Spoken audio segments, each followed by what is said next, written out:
लगा। जरा के हृदय में आज वात्सल्य जागृत हो गया।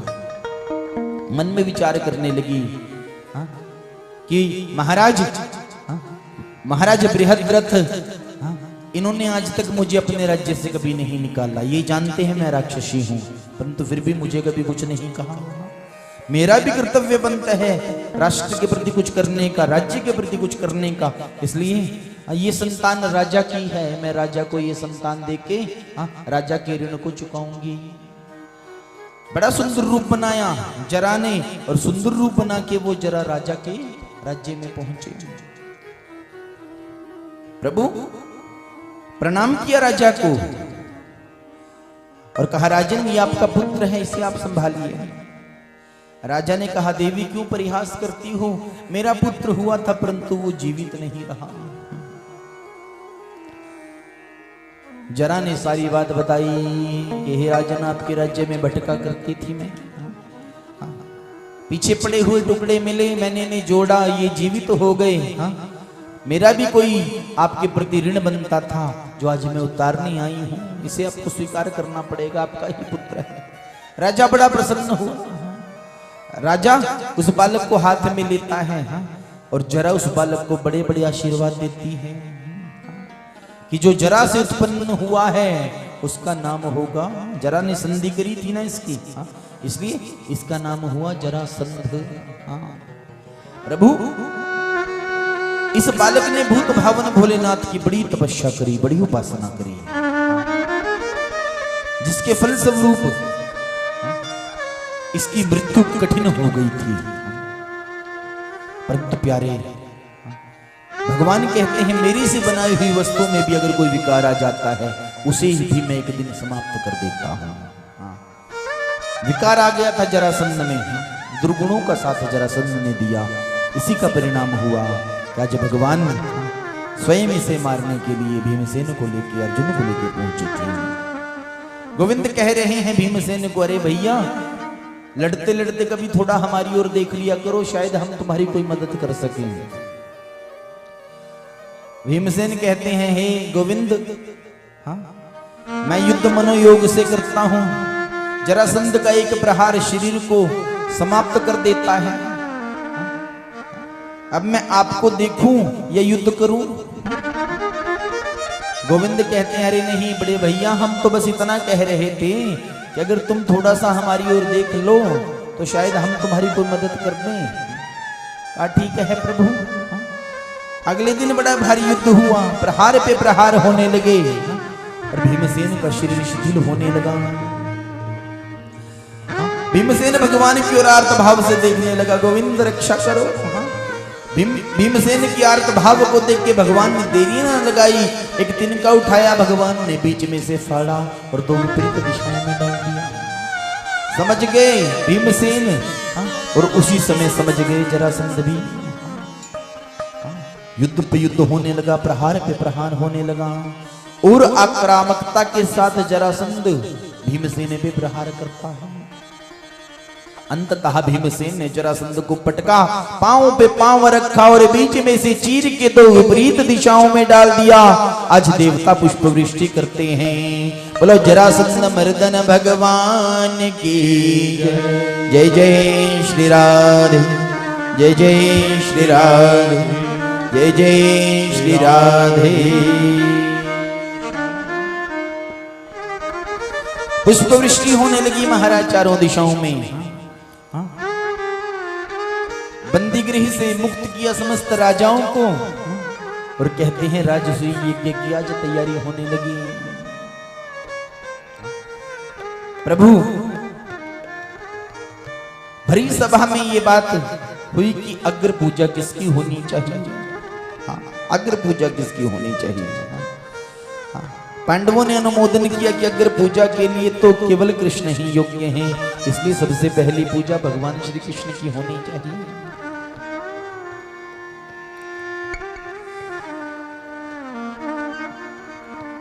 भगवान की बुआ का एक लड़का है शिशुपाल, ये भगवान से बड़ा द्रोह रखता है महाराज।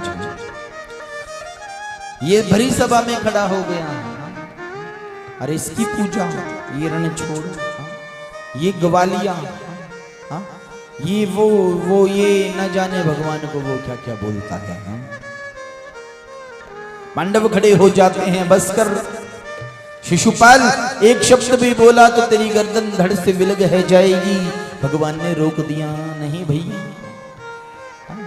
नहीं भीमसेन, नहीं अर्जुन, ऐसा कुछ नहीं करना। मैंने वचन दिया हुआ है अपनी बुआ को, मैं इसकी 100 गालियां क्षमा करूंगा। कौन था ये प्यारे? शिशुपाल। कहा महाराज जी, ये भगवान की ही बुआ का पुत्र था। जब ये पैदा हुआ ना, तो पैदा होते ही ये गर्दभ के समान रोता है। इसकी 3 आंखें थी, 4 बाहें थी। इसलिए माता ने सोचा कि ऐसे बालक को पाल के क्या करना, इसको भूमि में गाड़ दिया जाए। परंतु आकाशवाणी हुई, शिशुम पालय, शिशु की पालना करो, इसको पालना पड़ेगा। इसलिए इस बालक का नाम शिशुपाल पड़ गया महाराज। माँ को पालना पड़ा। एक और आकाशवाणी हुई थी कि जिसके हाथों में आते ही इसकी एक आंख अपने आप लुप्त हो जाए और 2 बाजुएं अपने आप गिर जाएं, उसी के हाथों ही इसकी मृत्यु भी होएगी। अब प्रभु, ऐसे विचित्र बालक को देखने के लिए दूर दूर से सब लोग आए। भगवान श्री कृष्ण को जब ये बात पता चली, बलदाऊ जी के संग इसको देखने गए थे। बलदाऊ जी ने जब इसको हाथ में लिया तो कुछ नहीं हुआ। जैसे ही भगवान श्री कृष्ण के हाथों में ये आया, इसकी एक आंख अपने आप बंद हो गई, 2 भुजाएं गिर गई। सभी प्रसन्न हुए, परंतु बुआ दुखी हुई। हाथ जोड़ के भगवान से कहती है, हे गोविंद, तुम इसके अपराधों को क्षमा करते रहना। भगवान ने कह दिया था कि बुआ, हाँ, मैं इसके 100 अपराधों को क्षमा करूंगा, परंतु उसके बाद मैं इसे छोड़ूंगा नहीं। अधर्मी का मैं साथ नहीं देता, विधर्मी का मैं साथ नहीं देता।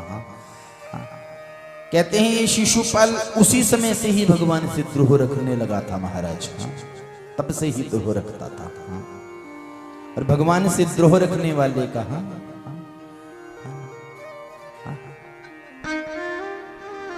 प्यारे भगवान ही अंत करते हैं।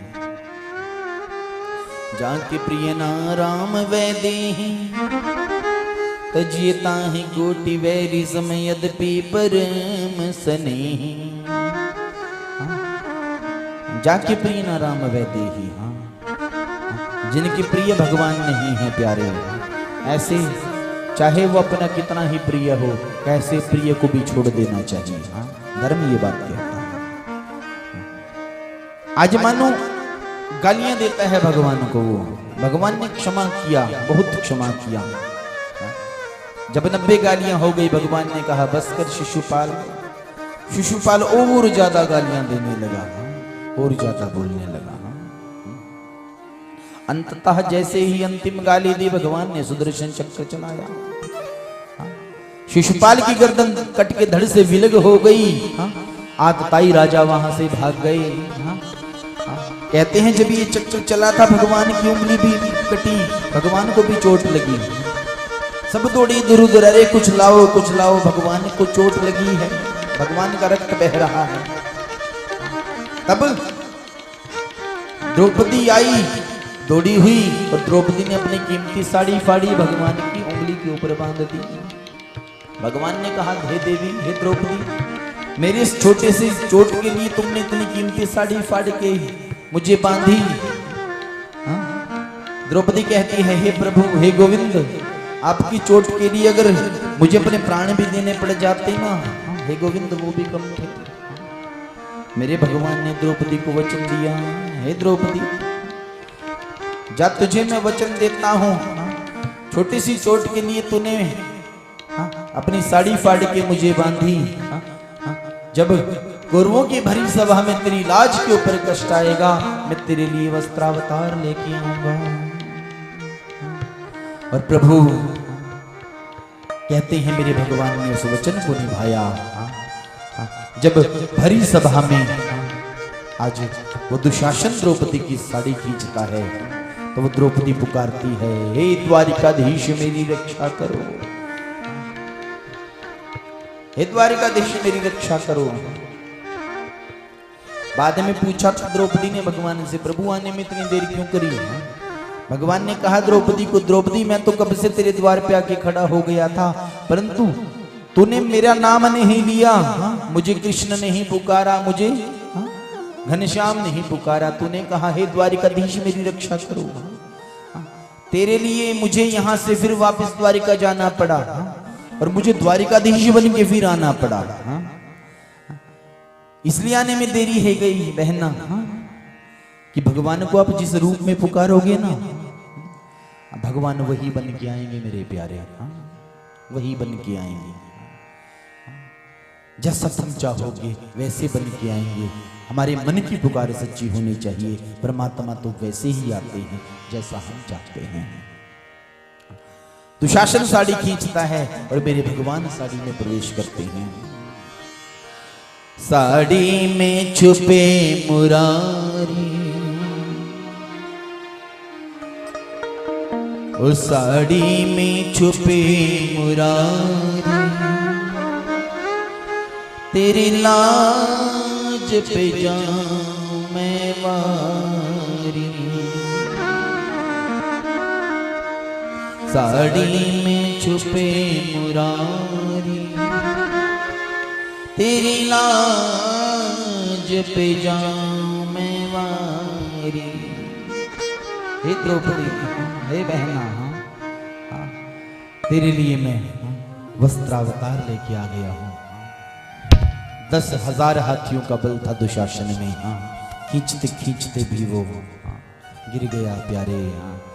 परंतु जिसने अपने जीवन की डोर सौंप दी हो ठाकुर के चरणों में, फिर भला वो ही क्यों अपने जीवन की चिंता करे। द्रौपदी मानो हाथ जोड़ के भगवान को ही अपना सर्वेश्वर मानती है। मेरी जन्मों की कटे जाए किशोरी तेरे चरण में। और प्यारे, जिसने अपने जीवन की डोर सौंप दी हो ठाकुर चरणों में, कृष्ण चरणों में, किशोरी जी के चरणों में, फिर भला उसे ही क्यों अपने जीवन की चिंता हुई। आज मेरे भगवान ने द्रौपदी की लाज रखी, लाज रखी मेरे भगवान ने अनेकों अनेक भक्तों की लाज रखी मेरे भगवान ने अपने प्यारों की। कहा जैसी लाज मेरे परमात्मा ने द्रौपदी की रखी, जैसी लाज मेरे परमात्मा ने अपने भक्तों की रखी, ऐसी लाज मेरे भगवान हम सब की रखें। ऐसी कृपा मेरे भगवान हम सब के ऊपर भी करें। ऐसे दयालु कृपामय परमात्मा को किसका मन नहीं होगा प्यारे प्रणाम करने का। ऐसे भगवान को तो बारंबार प्रणाम करना चाहिए, ऐसे ठाकुर को तो बार बार प्रणाम करना चाहिए। सतगुरुदेव कथा सुनाते जा रहे हैं और राजा कथा सुनते जा रहे हैं। हरि नाम में राजा यूं समा चुके हैं, यूं खोए हैं कि मानो बस अब और कोई द्वंद्व शेष नहीं रहा। गुरुदेव कहते हैं हे प्रभु, अब मेरा बड़ा मन है कि मैं किसी ऐसे चरित्र को सुनूं जो चरित्र हो भक्ति का, जो चरित्र हो प्रेम का, जो चरित्र हो सद्भाव का। सदगुरुदेव बड़े प्रसन्न होते हैं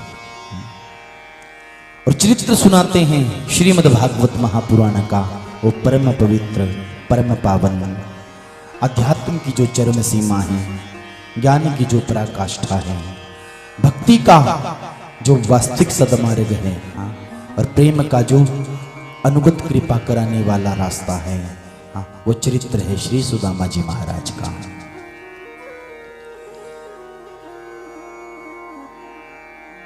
कि प्यारे आसान नहीं है दुनिया में सुदामा बन जाना। कितना कुछ सहा होगा श्री सुदामा जी महाराज ने भगवान श्री कृष्ण की मित्रता को पाने के लिए। दुनिया कहती है श्री सुदामा जी ने कृष्ण के हिस्से के चने खा लिए थे, इसलिए सुदामा जी दरिद्री हो गए।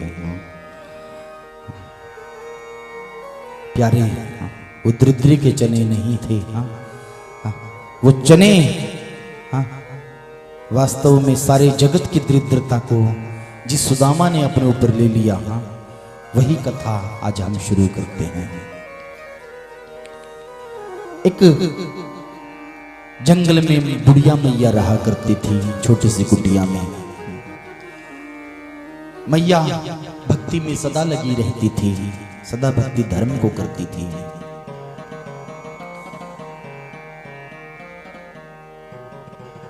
थोड़े से चने रखा करती थी मैया पोटली में कि भूख लगेगी तो भूख मिट जाएगी इनको खाने से। रात का समय हो गया था, लालटेन नहीं हुआ करती थी, अंधेरा हो जाता था। एक चोर गलती से बुढ़िया मैया की कुटिया में घुस आया। कोई रत्नाभूषण तो नहीं मिले, वो पोटली मिल गई जिसमें चने बंधे थे। उस पोटली को ही उठा के वो दौड़ पड़ा। आट हुई उसके दौड़ने की, बुढ़िया मैया के कानों में पड़ी। मैया पीछे पीछे दौड़ी, अरे पकड़ो कोई पकड़ो, वो मेरे चने ले गया, वो मेरे चने ले गया। मेरे पास खाने को और कुछ नहीं था, बस वो थोड़े से चने ही थे, आज वो भी वो ले गया। लोग पीछे पीछे दौड़े, अरे कोई दौड़ो बचाओ लाओ, कि न जाने क्या ले गया वो। शायद लोगों ने सोचा कुछ हो मैया के पास, तो पीछे पीछे दौड़े। वो चोर भागता भागता डर के मारे कहते हैं चनों की पोटली को संदीपनी ऋषि के आश्रम में छुपा के, हाँ, वहीं पे रख के भाग जाता है। प्रातः काल गुरु माता, हाँ, आज सेवा लगती है भगवान श्री कृष्ण और सुदामा जी की। जाओ वन में जाके लकड़ियां तोड़ के लाना, इसी से ही भोजन बनेगा संत ब्राह्मणों का, जिसे सब पावेंगे। हाँ, आज वही चने देखा कुछ मिल जाए खाने के लिए, बच्चों को भूख लगेगी जब ये जाएंगे वन में। तो मैया ने ढूंढते ढूंढते देखा वो पोटली पड़ी थी, सोचा किसी ने रख दी होगी। वो पोटली ही उठा के, हाँ, श्री सुदामा जी के हाथों में दे दी। यही सुदामा जी, हे पुत्र सुदामा, हाँ, भूख लगी तो इन्हें खा लेना। वो पोटली जब लेके वो चोर दौड़ा था, उस बुढ़िया मैया के मुख से बस एक बात निकल गई थी कि मेरे पास खाने को और कुछ नहीं था, बस वो चने की पोटली थी। मेरा शाप है ये, जो भी वो चने खाएगा वो सदा सदा के लिए जन्म जन्मांतर का दरिद्री हो जाएगा। सुदामा जी के हाथों में जब वो पोटली आई, सुदामा जी कोई साधारण ब्राह्मण नहीं थे। कृष्णशासी सखाम कश्चित ब्राह्मणो ब्रह्मवित्तमः विरक्तेन्द्रियार्थेषु प्रशांतात्मा जितेन्द्रिय। ब्राह्मणो ब्रह्मवित्तमः, ये ब्राह्मण है और ब्रह्म विद्या में निपुण है। विरक्त है इंद्रियों से, विरक्तेन्द्रियार्थेषु प्रशांतात्मा, अपनी ही आत्मा में रमण करते हैं। जितेन्द्रिय, इंद्रियों के ऊपर जिनका पूर्णतः वश है। देखते ही पोटली को पढ़ लिया कि ये चने कोई साधारण चने नहीं, ये दरिद्री के चने हैं। गुरु माता ने तो आज्ञा दी है कि कृष्ण को भी खिला देना, परंतु कैसे खिला दूं कृष्ण को इन जनों को। चल रहे थे दोनों लकड़ियां लेने के लिए। बारिश के कारण लकड़ियां गीली हो गई थी। कृष्ण सुदामा जी को कहते हैं कि मैं पेड़ के ऊपर चढ़ता हूं लकड़ियां तोड़ने के लिए, ऊपर शायद सूखी मिल जाए। कृष्ण ऊपर चढ़ गए। सुदामा जी उस पोटली को देख रहे हैं। दुनिया कहती है सुदामा जी को भूख लगी थी, इसलिए सुदामा जी ने वो चने खा लिए। यारे, वो तो पहले ही विरक्त है, प्रशांत आत्मा है, भूख प्यास की जिन्हें कोई चिंता नहीं। चिंता है तो इस बात की कि अगर ये चने गलती से कृष्ण के मुख में चले गए तो क्या होगा। सोच रहे हैं सुदामा। एक बार सोचा इन चनों को पानी में फेंक देता हूं। फिर सोचा अगर ये चने मैंने पानी में डाल दिए तो जल के जीव जंतु इनको खाएंगे। अगर वो जीव जंतु इनको खाएंगे तो इस जन्म में तो बेचारे वो न जाने कितने जन्मों को भोग के जीव जंतु बने हैं। और अगर कहीं अब उन्होंने ये चने खा लिए तो फिर उनके आने वाले इतने जीवन हैं, उनका क्या होगा। बुढ़िया का शाप था, जन्म जन्मांतरों का दरिद्री हो जाएगा जो इन चनों को खाएगा। फिर सोचा सुदामा जी ने कहीं धरती में गाड़ देता हूं, कहा धरती के कीट पतंग इनको खाएंगे। इस पिछले जन्मों में जो कर्म करे थे उसके कारण कीट पतंग बने, अभी इसको खाएंगे तो क्या बनेंगे। फिर सोचा मेरे पास ज्यादा देर तक अगर ये ठहर गए और कृष्ण ने मुझसे मांग लिए तो मैं किस मुख से भगवान कृष्ण को इन चनों के लिए मना करूंगा। कहीं अगर ये चने कृष्ण ने खा लिए और अगर श्री कृष्ण दरिद्री हो गए तो सारे जगत का क्या बनेगा। कृष्ण दरिद्री हो गए तो सारा संसार दरिद्री हो जाएगा, सारा जगत दरिद्री हो जाएगा। आज मानो एक ब्राह्मण ही सारे संसार का इतना कल्याण सोच सकता है। श्री सुदामा जी महाराज सोचते हैं कि फिर क्यों ना सारे संसार की दरिद्रता मैं अपने ऊपर ही ले लूं, अपने ऊपर ही ले लूं। मैं दरिद्री हो जाऊं तो कोई फर्क नहीं पड़ेगा। मेरा भगवान दरिद्री नहीं होना चाहिए, मेरा भगवान दरिद्री नहीं होना चाहिए। आज यूं कह के श्री सुदामा जी महाराज एक मुट्ठी चने उठाते हैं और याद करते हैं अपने परमात्मा को कि संपूर्ण पाताल की दरिद्री को मैं ग्रहण करता हूं। दूसरी मुट्ठी चने लेते हैं कि सारी धरती की दरिद्री को मैं ग्रहण करता हूं।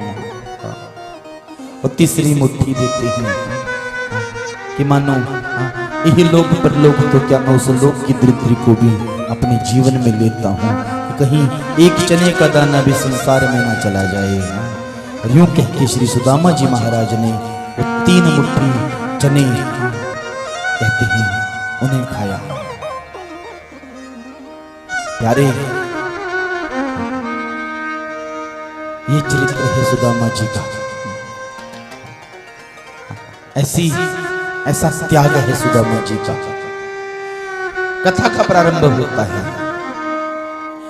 कृष्ण शासी सखां कश्चित् ब्राह्मणो ब्रह्मवित्तम विरक्तिन्द्रियार्थे प्रशान्तात्मा जितेन्द्रियः।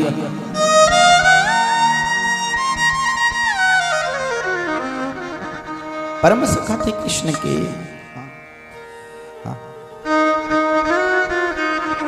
सखा हैं भगवान के, ब्राह्मण हैं, ब्रह्म विद्या में निपुण हैं।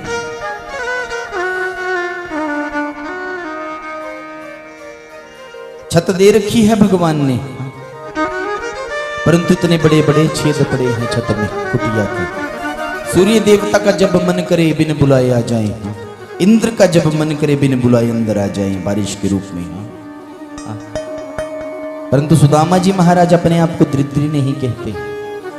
सुदामा जी कहते हैं संसार में मेरे से बड़ा धनवान कौन है। अरे निर्धन तो वो है मेरे प्यारे जिसके जीवन में सब कुछ होने के बाद भी वो कभी भगवान का नाम ना ले सका। दरिद्री तो वो है मेरे प्यारे कि जीवन में सारे सुख होके भी, सब कुछ होके भी उसके जीवन में कभी उसकी वाणी पर उसके जीवन में भगवान का नाम नहीं आया। उससे बड़ा दरिद्री कौन हो सकता है। श्री सुदामा जी महाराज भक्ति मार्ग के राजा हैं, अपनी कुटिया में रहते हैं, अपनी धुन में रहता हूं मैं राधे राधे कहता हूं। कि मानो खोए रहते हैं अपने ही भगवान नाम में। पत्नी है सुशीला, बच्ची हैं, सप्ताह में एक आध बार कभी भोजन मिल जाए तो मिल जाए, ना मिले तो महाराज कोई चिंता नहीं, तब भी कोई चिंता नहीं। भिक्षा करने जाते हैं, मिल गया तो ठीक है महाराज, ना मिले तो कोई बात नहीं। एक संत थे महाराज, 5 घरों की भिक्षा किया करते थे। जो कुछ मिलता था ना साथ में लेके जमुना महारानी में जाके डुबो देते थे और डुबो के तब खाते थे। दुनिया कहती उनको महाराज महात्मन सारे भोजन के स्वाद को खराब कर देते हो जमुना में डुबो के, ऐसा क्यों करते हो? हाँ, वो संत कहा कि हे देवी, ब्राह्मण का संतोष ही उसका सबसे बड़ा धन होता है। जो साधारण रूखा सूखा मिल जाए उसी में जीवन निर्वाहन हो जाए। बाकी जीवन में इच्छाएं तो कभी किसी की पूर्ण नहीं हुई। सारे जगत को ज्ञान देते हैं और तुम हमें ज्ञान देती हो कि हम किसी से कुछ मांग लें। उद्योगिनं पुरुष सिंह मुपैति लक्ष्मी दैवीत देवमीति वा का पुरुषः वदन्ति। कायर मन कहूँ एक आधारा, कायर मन कहूँ एक आधारा, देव देव आलसी पुकारा। मानस की बड़ी सुंदर बनती है। हाँ, कायर मन कहूँ एक आधारा, देव देव आलसी पुकारा। कायर मन आलस आलस ही पुकारता है प्यारे। हाँ, परंतु श्री सुदामा जी महाराज इस बात की ओर भी ध्यान नहीं देते हैं।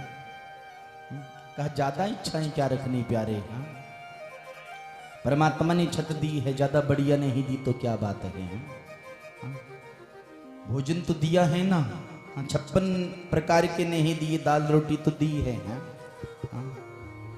भगवान से कभी सदा मांगते ही मत रहा करो। हाँ, कभी उनका धन्यवाद भी करो कि हे प्रभु, हाँ, इतना दिया तूने, हाँ, कोई कमी थोड़ी ही रखी है। हाँ, बेशक रूखा सूखा दे दिया पर दिया तो है ना। दुनिया में ऐसे बहुत सारे लोग हैं जिनको रूखा सूखा भी नसीब नहीं होता मेरे प्यारे।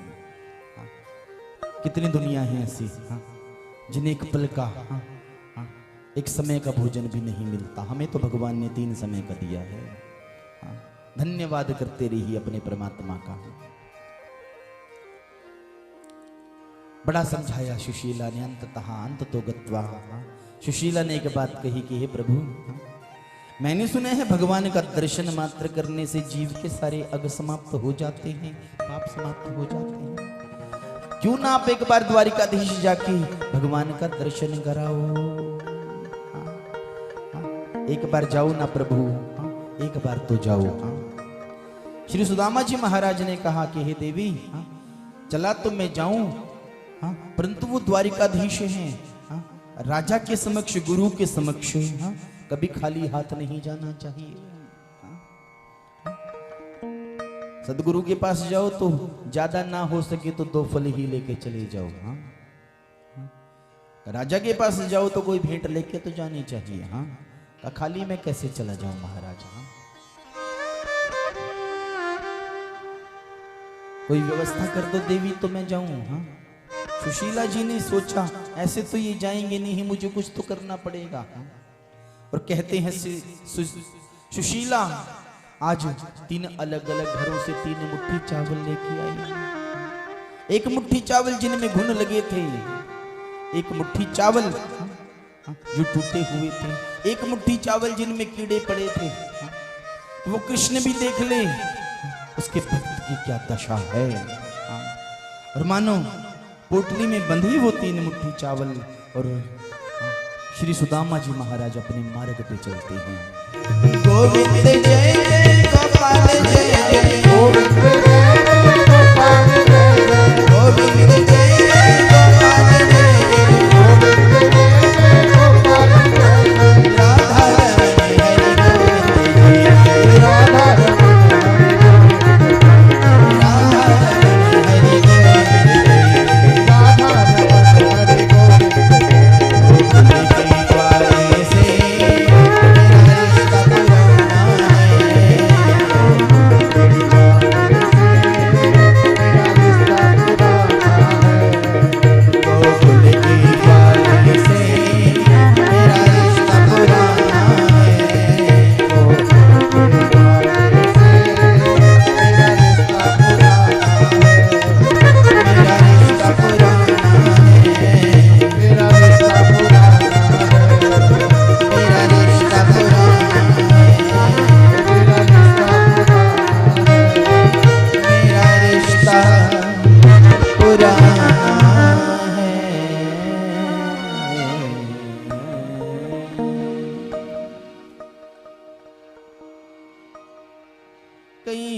जन्म से बिछड़ा हूँ,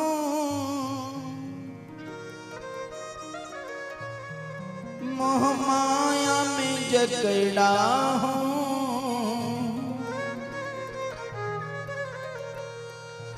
वृंदावन रहता है,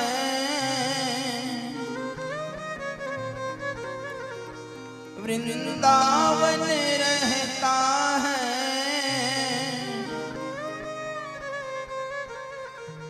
उनका वो ठिकाना है।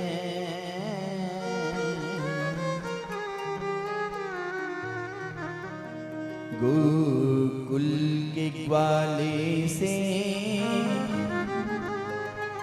मेरा रिश्ता पुराना है।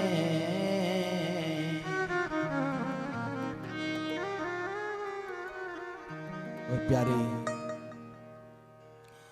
कहते हैं कि बीच में पड़ने वाली वो जमुना महारानी आज पार लगाई मेरे भगवान ने। श्री सुदामा जी महाराज द्वारिका पहुंचे। हर किसी की वाणी पर जहां पर जय श्री कृष्ण जय श्री राधे है। और मानो कहते हैं श्री सुदामा जी का भाग्य उन्हें कृष्ण के द्वार तक ले आया। और द्वारपाल ने बड़ा स्वागत किया कि वो द्वारपाल श्री कृष्ण के हैं प्यारे। बड़ा आदर करते हैं सुदामा जी का, बिठाते हैं और जाके सूचना भगवान श्री कृष्ण को द्वारपाल देता है। और सूचना में वो क्या कहते होंगे।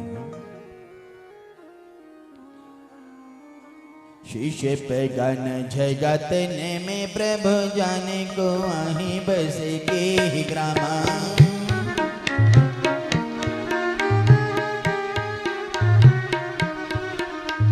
शीशे पे गन जगत ने में प्रभु जाने को वहीं बस के ही ग्रामा।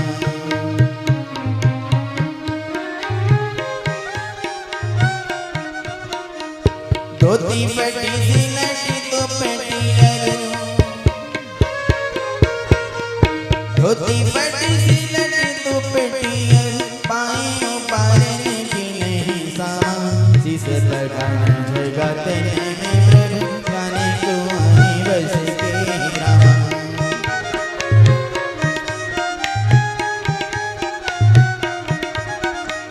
द्वारे खड़ो तीज दुर्बने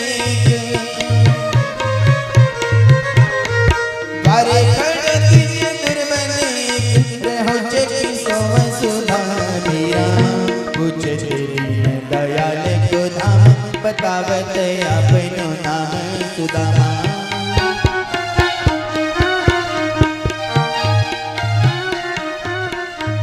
पूछ तेरी है दयाल को धाम बतावत अपनो नाम सुदामा।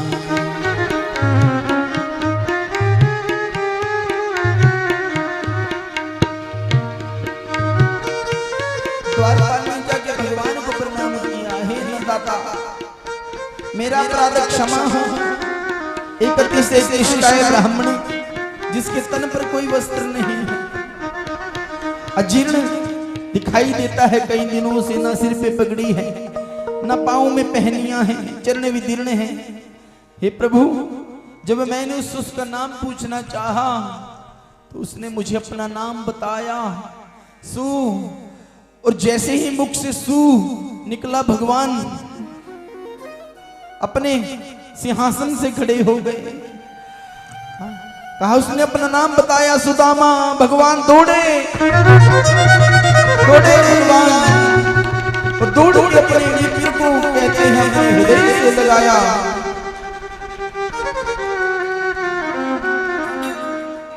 बड़े रोए भगवान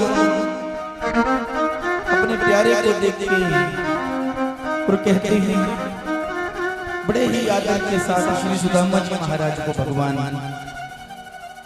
लेके आए अपने सिंहासन पर और कहते हैं चरणों को देख देख के विदीर्ण थे जो चरण आज मेरे भगवान रोए कि जिनकी आंखों में आंसू और पांव में छाले हैं। रे कृष्ण बस वही तो तेरे चाहने वाले हैं। रे सांवरे बस वही तो तेरे चाहने वाले हैं।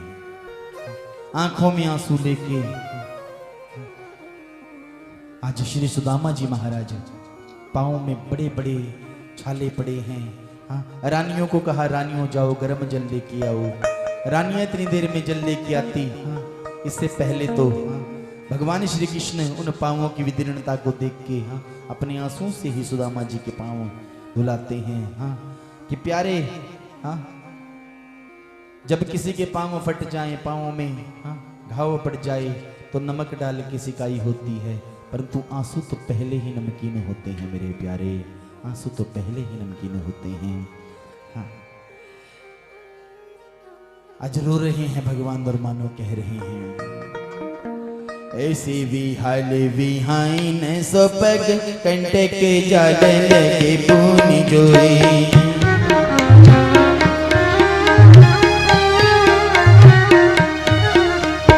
ऐसी भी हाल विहाइन सोपग कंटे के जागल के पूनी जोई।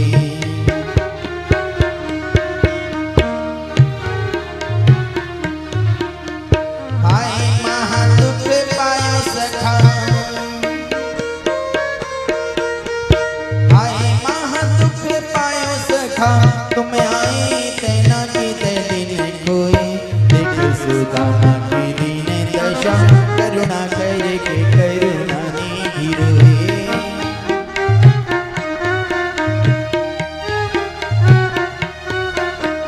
देख सुदामा की दीन दशा, करुणा करके करुणा निधि रोए।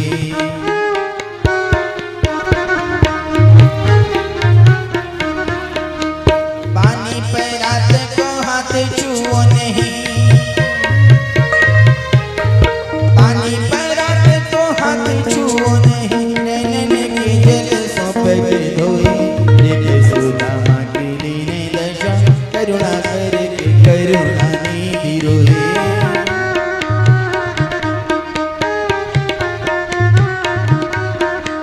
देखे सुदामा की दीन दशा, करुणा करके करुणा निधि रोए।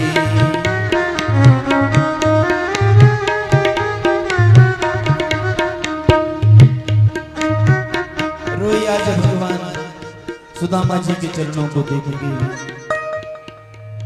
और प्यारे, आज मानो अब गोविंद सुदामा जी के आंसू पहुंचते हैं, आंसू पहुंचते हैं सुदामा जी के गोविंद और गोविंद के श्री सुदामा जी महाराज। सुदामा जी इसलिए नहीं रोए थे, इसलिए नहीं रोए थे कि प्यारे उनके जीवन में दरिद्री थी, अपितु इसलिए रोए थे कि आज उन्हें कृष्ण का दर्शन हो गया था। नहीं न रोए प्यारे हमारे उस दिन कि जिस दिन हमारे जीवन में एक आस पैदा हो जाएगी, विश्वास पैदा हो जाए कि आज मुझे सांवरा मिलेगा, आज मुझे घनश्याम मिलेगा। राधे गोविंद गोविंद कृष्ण गोविंद गोविंद, राधे गोविंद गोविंद कृष्ण गोविंद गोविंद, राधे गोविंद गोविंद कृष्ण गोविंद गोविंद,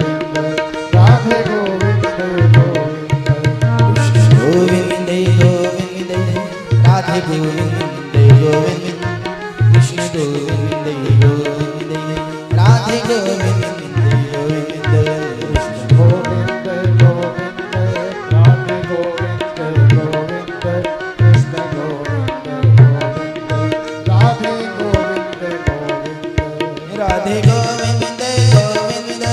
कृष्ण गोविंद गोविंद, राधे गोविंद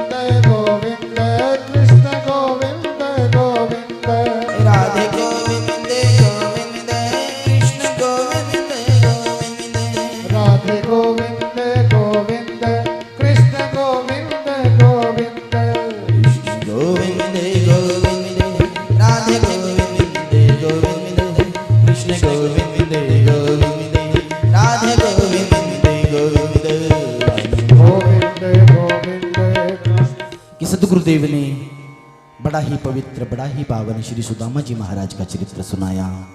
हाँ, कि वो छुपाकर जो रखी गई पोटली चावलों की थी, आज मानो भगवान ने छीन कर खाई। वही दरिद्री के चावल, हाँ, दरिद्री के चने, हाँ, एक मुट्ठी, हाँ, जो सुदामा जी ने खाई थी कभी चने की, हाँ, कि मैं जन्म जन्मों का दरिद्री हो जाऊं ठाकुर तेरे लिए। आज वही मुट्ठी भगवान ने, मानो वो चने आज चावल बन के आए हैं, और मेरे भगवान ने आज वो चावल की मुट्ठी मुख में डाली। हे सुदामा, मैं तुझे, हाँ, पूरे पाताल का राज्य दे दूं। दूसरी मुट्ठी चावल आज मेरे भगवान ने खाई है, कहा रे सुदामा मैं तुझे पूरे अंबर का राज्य दे दूं। हाँ, तूने मेरे लिए दरिद्री ली थी, हाँ, तुझे दुनिया का मैं सबसे धनवान बना दूं। हाँ, तीसरी मुट्ठी चावल जब भगवान खाने लगे, रानियों ने हाथ पकड़ लिया, प्रभु हमारे लिए कुछ नहीं बचाओगे क्या, सब बता दोगे? कहते हैं कृष्ण लुट जाने दो रानियों मुझे, हाँ, अब मुझे लुटने की भी कोई परवाह नहीं। हाँ, हाँ, लुटना पड़े प्यारे, हाँ, और लूटने वाला अगर, हाँ, लूटने वाला अगर स्वयं मेरा सांवरा हो, हाँ, लूटने वाला अगर स्वयं मेरे सांवरे का कोई भक्त हो, तो भगवान भी चाहते हैं अपने प्यारे के लिए मैं लुट जाऊं, मैं बर्बाद हो जाऊं। हाँ, मैं भक्तन को दास भक्त मेरे मुकुटमणि, भक्त मेरे शीश मणि। हाँ, इस संसार में मैं अपने भक्तों को अपने शीश पे धारण करता हूं, अपने मुकुट पे धारण करता हूं। कि प्रभु तीन मुट्ठी चावल में, हाँ, आज वो प्रेम, वो भक्ति, वो विश्वास मेरे ठाकुर ने देखा, तो सुदामा जी को सब कुछ देना चाहा, परंतु तो सुदामा जी तो हाथ जोड़ के खड़े हैं, रे ठाकुर, हाँ, मुझे ना गोधन चाहिए, ना वाज धन चाहिए, मुझे तो जीवन में कृष्ण रूपी संतोष धन मिल गया है। हाँ, यही मेरे जीवन का सबसे परम सुख हो सकता है, यही मेरे जीवन का सबसे बड़ा सौभाग्य हो सकता है। ये प्यारे, हमें जीवन में वो परम तत्व मिल जाए, वो परमात्मा मिल जाए, हाँ, हाँ, हाँ, और किसी चीज की क्या अभिलाषा रह सकती है जीवन में मेरे प्यारे। और इच्छा तो फिर अनिच्छा बन जाए, हाँ, नाता एक राम जी से दूजा नाता तोड़ दे। हाँ, हाँ, कि प्यारे, हाँ, अगर नाता ही बनाना पड़े जीवन में तो क्यों ना फिर अपने राम से बनाया जाए, अपने कृष्ण से बनाया जाए। हाँ, आशा एक राम जी से दूजी आशा छोड़ दे, और नाता एक राम जी से दूजा नाता तू तोड़ दे। हाँ, आस रख तो अपने सांवरे से रख, विश्वास रख तो अपने भगवान के ऊपर रख प्यारे। रखा था विश्वास ब्रज गोपियों ने अपने भगवान के ऊपर।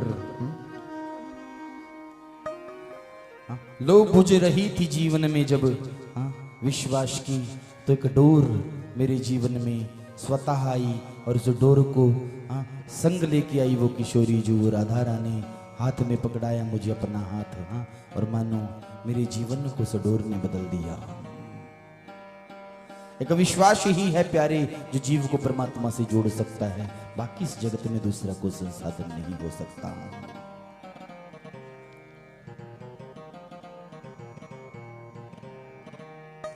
हरि आएंगे, हरि आएंगे,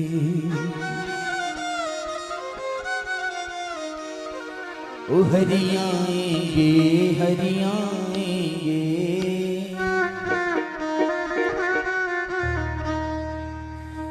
क्यों धीरज खोए जाती है,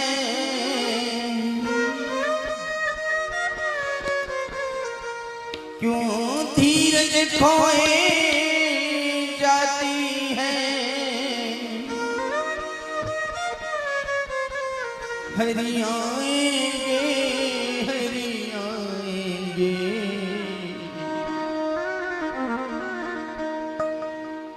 आशा रख।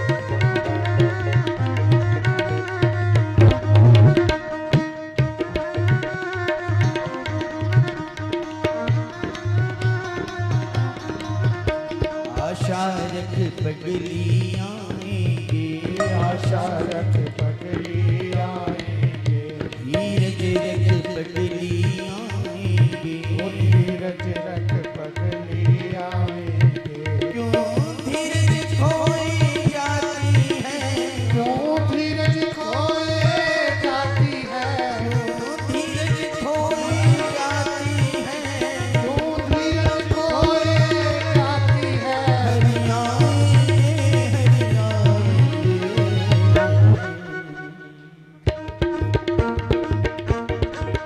आशा रख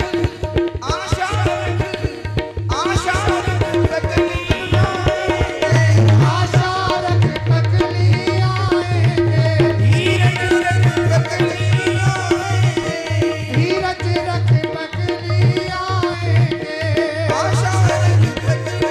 आएंगे, आशा रख पगली आएंगे। दोनों हाथ ऊपर उठा के राधे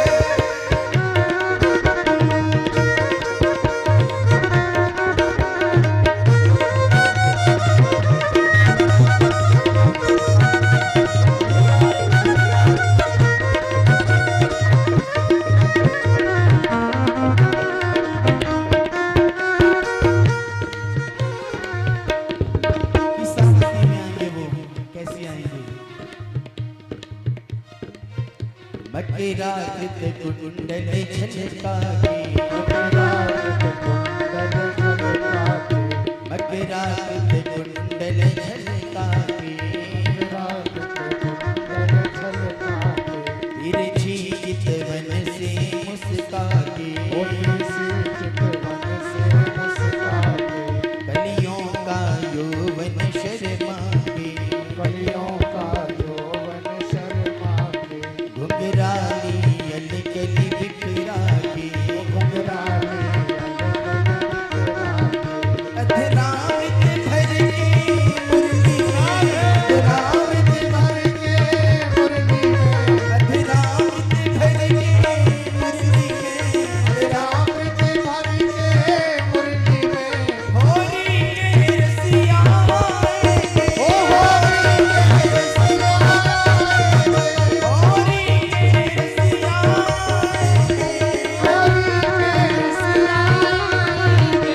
आशा रख पगली आएंगे, धीरज रख पगली आएंगे। श्री राधे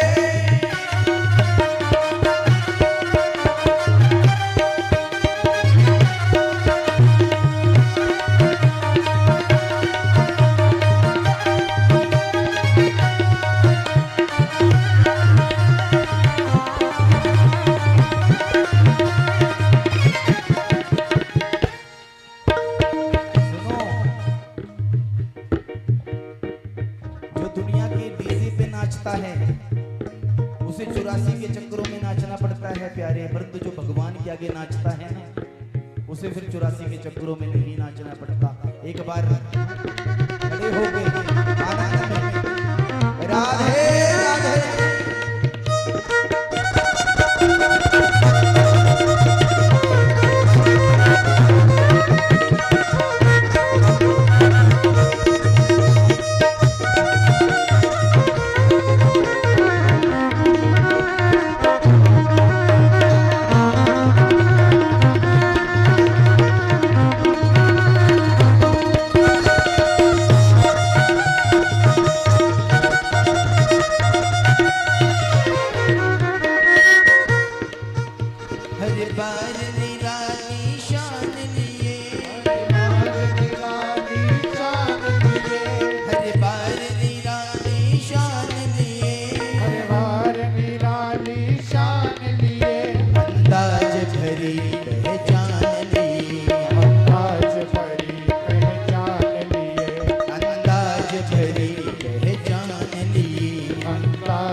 कुछ नखरों का तूफान लिए,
होगा।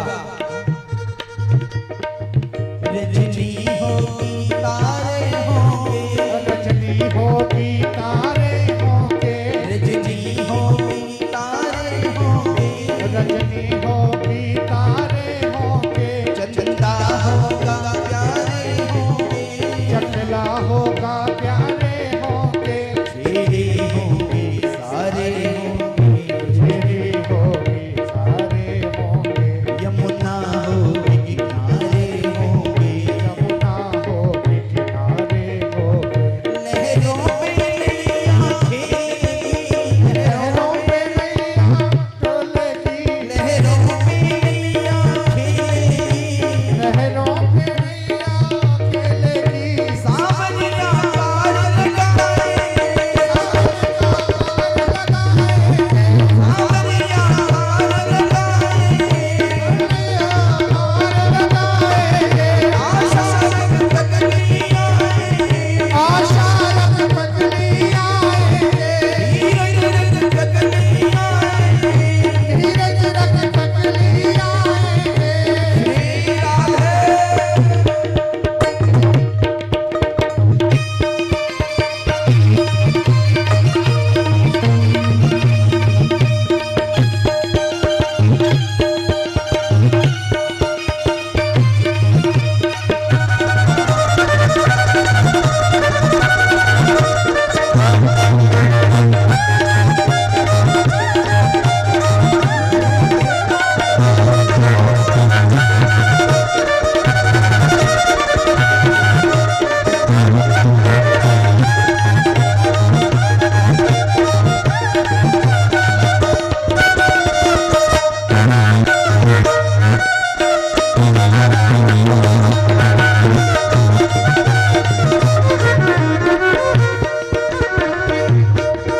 रिमझिम होगी सावन होगा, होगी सावन होगा, रिमझिम होगी सावन होगा, रिमझिम होगी सावन होगा, सखियाँ होगी मधुबन होगा, गैया होगी मधुबन होगा, सखियाँ होगी मधुबन होगा, सखिया होगी मधुबन होगा, गुरबा होगा साजन होगा, गुरवा होगी साजन होगा, गुरबा होगी साजन होगा, होगी साजन होगा, राधा झूले पर झूलेगी, राधा झूले पर झूलेगी, राधा झूले पर झूलेगी, राधा झूले पर झूलेगी,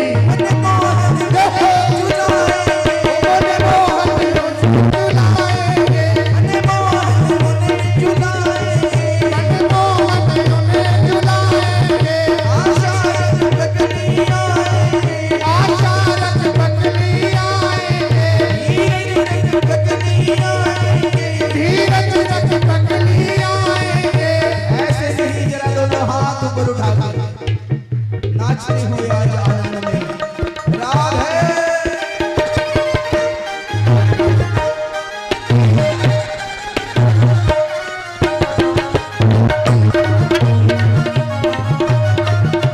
सत्य है तो केवल प्रभु का नाम, हाँ हरेर नाम हरेर नाम एव केवलम कलो नास्ते वनास्ते वनास्ते गतिरन्यथा।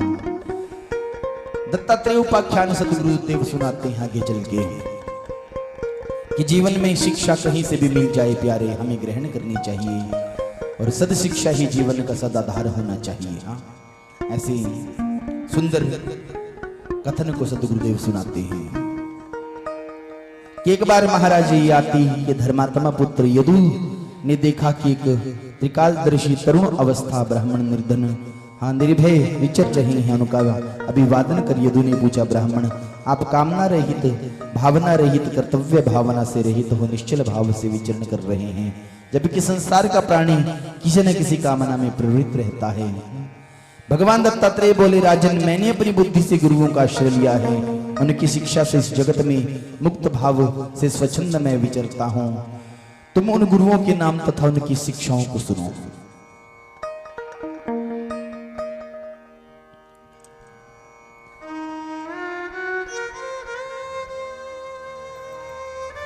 सदगुरुदेव श्री दत्तात्रेय जी महाराज कहते हैं,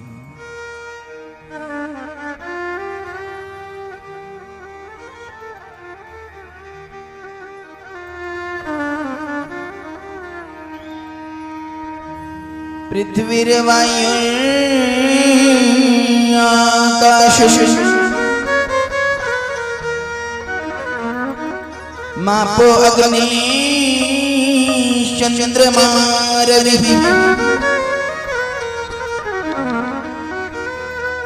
कपोतो अजगरः सिंधु पतंगो मधुकृत गजः मधुहा हरिणो मीनः पिंगला कुरुरोर्भगः कुमारीं शर्गिगं जरो उर्नाभी सुदेशकृत उर्नाभी सुदेशकृत। पृथ्वी, वायु, आकाश, जल, अग्नि, चंद्रमा, सूर्य, कबूतर, अजगर, समुद्र, पतंग, भोरा, मधुमक्खी इत्यादि जीवों को दत्तात्रेय जी महाराज ने गुरु माना है। दत्तात्रेय जी भगवान कहते हैं, मैंने अपने जीवन में पहला गुरु माना पृथ्वी को। पृथ्वी से मैंने शिक्षा ली कि जीवन में मानव को सहन करना आना चाहिए। धरती पर ना जाने प्रतिदिन कितने पापी विचरण करते हैं, कितने बड़े बड़े पाप करते हैं, परंतु धरती माता कभी किसी को कुछ नहीं कहती। धैर्य हो तो धरती के जैसा प्यारे, मानव को अपने जीवन में धैर्य धारण करना चाहिए। दत्तात्रेय जी भगवान कहते हैं, मैंने अपने जीवन में दूसरा गुरु माना वायु को। वायु से मैंने शिक्षा ली आहार मात्र ग्रहण करने की। तीसरा गुरु माना मैंने अपने जीवन में आकाश को। आकाश से मैंने संगता का गुण सीखा कि कितने बादल आकाश में आते हैं, इकट्ठे होते हैं, गरजते हैं, बरस के चले जाते हैं, आकाश फिर अकेला रह जाता है। कि मानव भी संसार में अकेला आया था प्यारे, और एक दिन उसे अकेला ही जाना पड़ेगा। यही जगत का सत्य है। जितने संबंध बने यहीं आके बने, एक दिन बिछुड़न भी होके मनुष्य को जाना पड़ता है। और सच्चा संबंध केवल अपने सांवरे से, अपने प्यारे से। दत्तात्रेय जी भगवान कहते हैं, मैंने अपने जीवन में गुरु माना जल को। जल से मैंने शिक्षा ली कि जिस रंग में रंगो प्यारे, उस जिस रंग में मिलो उसी में रंग जाओ। जल का अपना कोई रंग नहीं होता, जिस जल में जिस वस्तु में मिले उसके जैसा जल हो जाता है प्यारे। जीवन में भी स्थिति कुछ ऐसी होनी चाहिए कि जीवन में आपके रंग चढ़ना चाहिए, केवल एक ही प्यारे, जो रंग हो भक्ति का, जो रंग हो विश्वास का, जो रंग हो श्रद्धा का। दत्तात्रेय जी भगवान कहते हैं, मैंने अपने गुरु जीवन में एक गुरु माना अग्नि को। अग्नि से मैंने शिक्षा ली, संसार में ना कोई अपना है ना कोई पराया है। अग्नि में जो भी डालो अग्नि का कार्य है उसे जलाना। इसलिए प्यारे, जगत में ना तो कोई अपना है ना कोई पराया। संबंध ऐसा रखो कि बीच का रास्ता निकालते हुए हरि से ही अपना पूर्ण संबंध बना लो। दत्तात्रेय जी भगवान कहते हैं, मैंने अपने जीवन में एक गुरु माना। किसे? कहा एक गुरु मैंने माना अपने जीवन में प्यारे चंद्रमा को। चंद्रमा से मैंने शीतलता की शिक्षा ली कि चंद्रमा सदा शीतल रहता है। मानव को भी अपने जीवन में शीतल रहना चाहिए। शीत स्पर्शवा नापहा, कि जल को आप आग पे रख दो, थोड़ी देर पकेगा, उसके बाद नीचे रखो ठंडा हो जाएगा। जल का स्वभाव शीतलता है, मानव का स्वभाव भी शीतलता है। चंद्रमा की सी शीतलता मानव में होनी चाहिए। श्री दत्तात्रेय जी भगवान कहते हैं कि मैंने अपने जीवन में एक गुरु माना समुद्र को। समुद्र से मैंने प्रसन्नता का गुण सीखा कि जो गंभीर रहता है वो प्रसन्न रहता है। मुरली वाले से जिसका संबंध है उसको हर घड़ी आनंद ही आनंद है। कि प्यारे, गंभीर रहो, जीवन में सदा प्रसन्न रहो। हाँ, जितने भी ज्वार भाटाएं आ जाए समुद्र में, समुद्र अपनी एकाग्रता कभी नहीं खोता, फिर से समुद्र शांत हो जाता है, शाश्वत हो जाता है। मानव को भी जीवन में कितने ज्वार भाटाएं आ जाएं प्यारे, दुख सुख तो हर किसी के जीवन में आते हैं। हाँ, परंतु उन दुख सुखों को सहन करता है वो भी मानव को बराबर रहना चाहिए जीवन में। हाँ, यही मानव का स्वभाव होना चाहिए। दत्तात्रेय जी कहते हैं मैंने अपने जीवन में एक गुरु माना, हाँ, महाराज मधुमक्खी को, कि पुष्प का पराग चुन के मधुमक्खी हाँ, अपने जीवन का यापन करती है कि जीवन में सारे रसों को छोड़कर केवल एक रस को ग्रहण कर लो। हाँ, और वो रस है कृष्ण रस। अगर पुष्प है जीवन में तो वो भागवत रूपी पुष्प है, और अगर तुम्हें कुछ उसमें से ग्रहण करना है तो भागवत को ही अपने जीवन में धारण हम कर लें, सत्संग को ही जीवन में धारण कर लें, और उसी को लेकर ही हम अपने जीवन को जिए। यही शिक्षा हमें मधुमक्खी देती है। श्री दत्तात्रेय जी भगवान कहते हैं मैंने अपने जीवन में एक गुरु माना, पिंगला नाम की बुरी स्त्री को। एक पिंगला थी, सदा सजती संवरती थी अपने ग्राहक के लिए, बूढ़ी हो गई थी, अब कोई ग्राहक नहीं आता था। सांवरा नामक एक सेठ आया, पिंगला बड़ी प्रसन्न हुई कि सांवरा आया है। और सांवरा पिंगला को देख के कहता है अरे पिंगला, जितनी तू आज तक इस झूठे जगत के लिए सजी संवरी, अगर उसका थोड़ा सा भी तो मेरे सांवरे के लिए सज जाती तो वो सांवरा तेरे द्वार पर अवश्य आ जाता। हाँ, कि प्यारे जीवन में अगर सजना पड़े तो अपने भगवान के लिए सजना। हाँ, श्रृंगार तन का हो या ना हो, आत्मा का श्रृंगार जरूर करना चाहिए, क्योंकि आत्मा को तो एक दिन अपने परम पिया परमात्मा से मिलना है। इसलिए श्रृंगार करो तो अपनी आत्मा का मेरे प्यारे। श्री दत्तात्रेय जी भगवान कहते हैं कि मैंने अपने जीवन में हाँ, एक गुरु माना, हाँ, बालक को। बालक से मैंने शिक्षा ली, निरभिमान की, हाँ, कि मानव को जीवन में निरभिमान रहना चाहिए। हाँ, जो निरभिमानी रहेगा ना, हाँ, जो अभिमान की ओर नहीं जाएगा वो भगवान का प्यारा बनेगा। हाँ, हाँ, इसलिए अभिमान को छोड़ दो प्यारे। हाँ, दत्तात्रेय जी भगवान कहते हैं मैंने अपने जीवन में गुरु माना अपने ही शरीर को, कि शरीर ही है प्यारे, इसे मन से ही ताप चाहे कहीं भी लगा लो। हाँ, कबीरा मन तो एक है,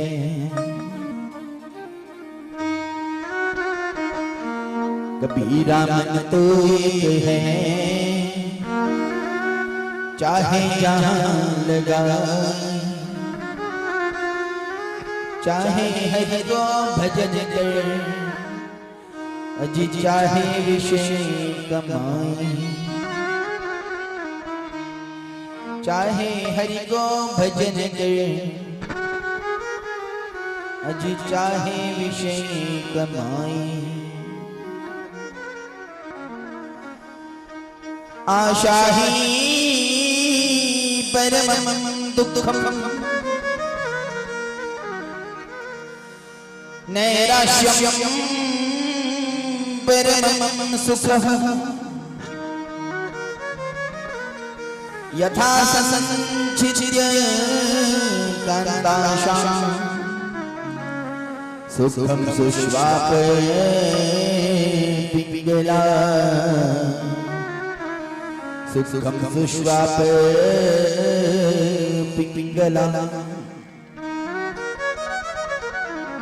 पिंगला ने जब प्रिय धनिकों की आशा छोड़ी, मिलने की लालसा का त्याग कर शांत भाव से प्रभु में चित लगाया तो सांवलिया सेठ मिल गया, जो वास्तविक प्रेम सुख और परमार्थ का सच्चा धन देता है प्यारे। हाँ, इसलिए वो सांवरा सेठ ही मानो भगवान ही सांवरा सेठ बन के आया हो। हाँ, आता है हमारे जीवन में सब वो सांवरा सेठ बन के प्यारे। हाँ, हाँ, ये आद्य हमारा शरीर ही है प्यारे, इसे हमें बुद्धि सहित परमात्मा के चरणों में लगाना चाहिए। ऐसी शिक्षा श्री दत्तात्रेय जी भगवान देते हैं। सत्संग की महिमा गाई गई भागवत में आगे चल के। हाँ, बिनु सत्संग विवेक न होई, विवेक न होई, राम कृपा बिनु सुलभ न सोई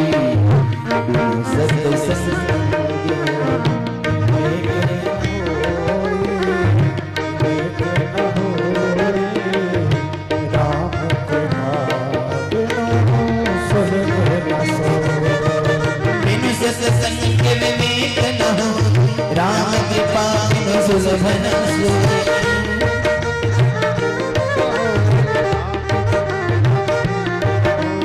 बिनु सत्संग विवेक न हो राम कृपा बिनु सुलभ न सोई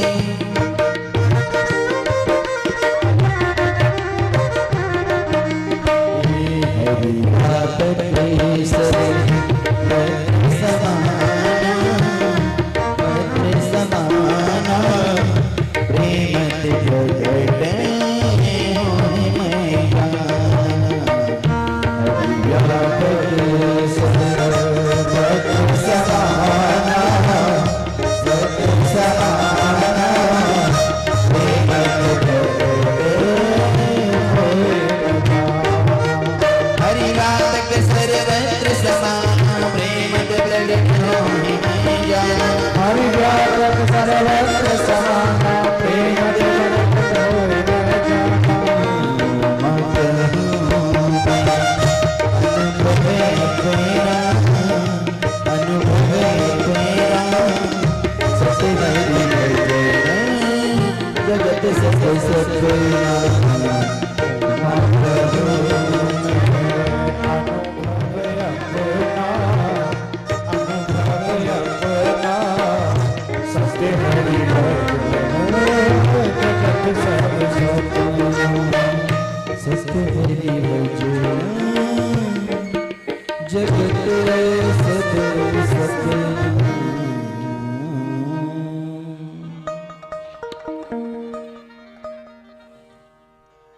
नारोदयति मां योगो न सख्यं धरण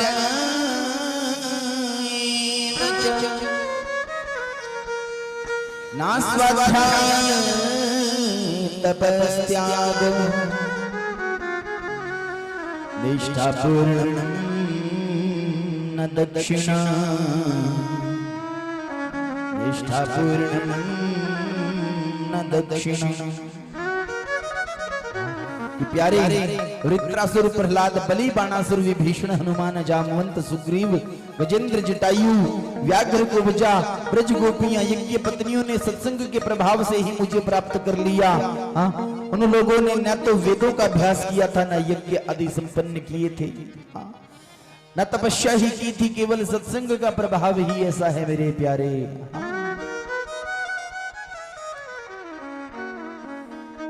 यमुना योगेन सांख्ये सांख्येतान विदितपोत्परे व्याख्या स्वाध्याय संन्यासैः प्राप्नुयात् यतनवानपि प्राप्नुयात् यतनवानपि।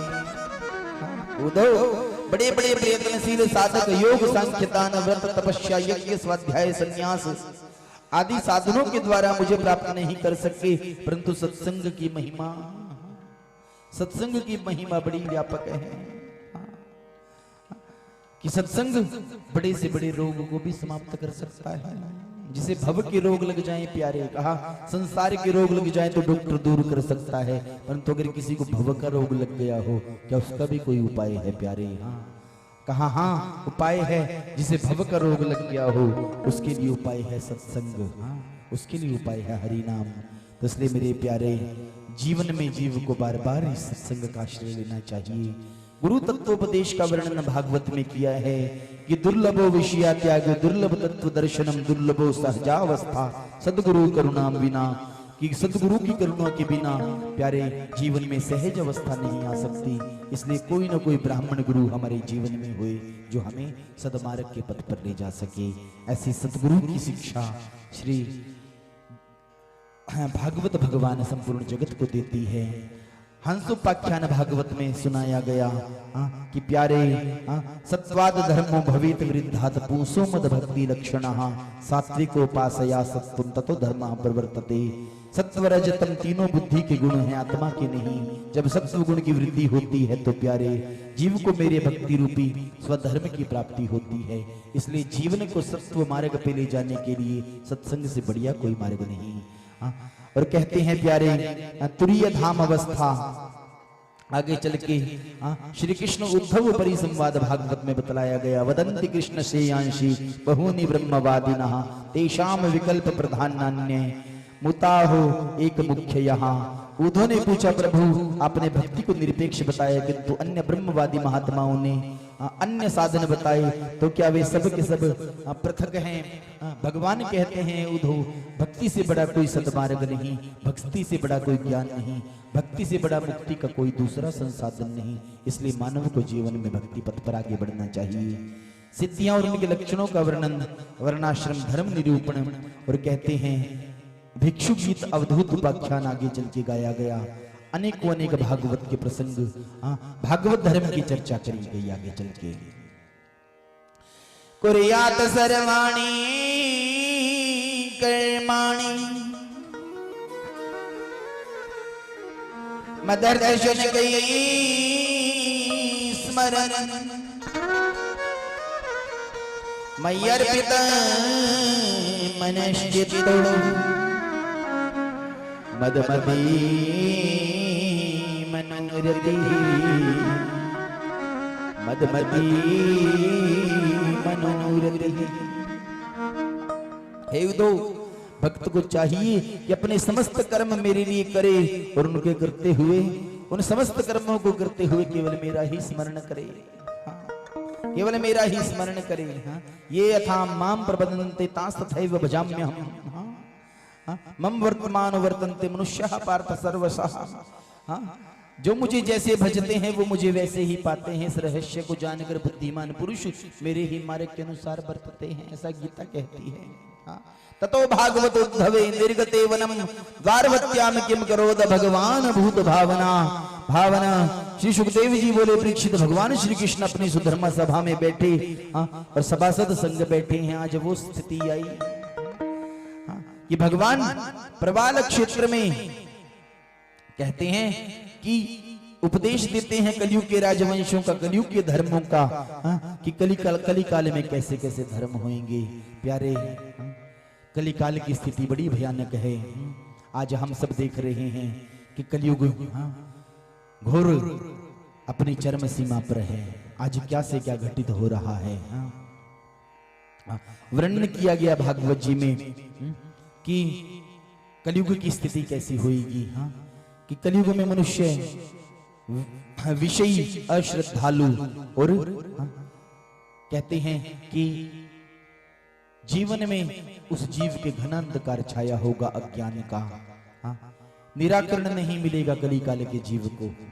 वर्णन आया भागवत में कि चने के पेड़ के नीचे खड़े होकर मानव श्वास लिया करेगा। कितना सा चने का पेड़ होता है और कितना सा मानव होएगा। कोई नाम संकीर्तन नहीं होगा, सब धर्म समाप्त हो जाएंगे।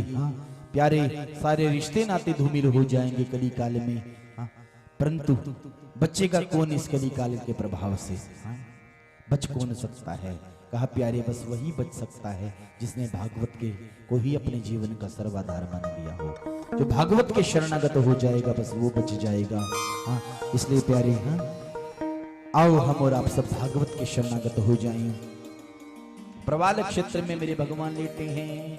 बहेली ने वो तीर चलाया और वो तीर जाके सीधा भगवान की पद्मरागमणि पर लगा। बहेलिया दौड़ाया, हे प्रभु क्षमा करना, मुझसे अपराध हो गया है। भगवान कहते हैं बहेलिए तेरा कोई अपराध नहीं। पिछले जन्म में अगर तू बाली ना होता और मैं राम ना होता, मैं तेरे ऊपर छुप के तीर ना चलाता। और तूने मुझे वो बात कह दी थी कि प्रभु मेरा कौन सा दोष था जो तूने मेरे ऊपर छुप के तीर चलाया है। उस समय राघवेंद्र ने कहा कि मेरी मर्यादाएं ऐसी थी, परंतु तुम्हारा ये बदला एक दिन अवश्य तार दूंगा। और कहते हैं वो बहेलिया, वो बाली अगले जन्म में बहेलिया बना, राम स्वयं कृष्ण बने। तीर लगा भगवान की पद्म रागमणि में। दुनिया ने पूछा कि भगवान इस धराधाम से कहां चले गए। वैष्णव जनों ने उत्तर दिया कि भगवान इस धराधाम से कहीं नहीं गए, अपितु वो तो स्वयं इस भागवत भगवान में समा गए। बोलो भागवत भगवान की जय, वृंदावन बिहारी लाल की जय, जुगल जोड़ी सरकार की जय। जय जय श्री राधे, जय जय श्री राधे, जय जय श्री राधे श्याम। और प्रभु कहते हैं कि कलयुग से बचने का उपाय नाम संकीर्तन बतलाया गया। मार्कंडेय ऋषि को माया का दर्शन हुआ और आगे चल के विभिन्न पुराण और श्रीमद् भागवत महापुराण की पुनरावृत्ति। राजा बैठे हुए हैं गंगा के तट पे, सदगुरुदेव बैठे हैं। राजा से सदगुरुदेव पूछ रहे हैं, हे राजन क्या तुम्हें अब भी किसी मृत्यु का भय है? मैंने तुम्हें संपूर्ण नियम निष्ठा के साथ श्रीमद् भागवती कथा सुनाई है, क्या तुम्हारे हृदय में अब भी कोई डर है, कोई भय है? हे सदगुरुदेव, आपके श्रीमुख से अमृत से भी मधुर श्रीमद् भागवती कथा को सुन के अब मैं समस्त डर और भय के वातावरण से मुक्त हो चुका हूं।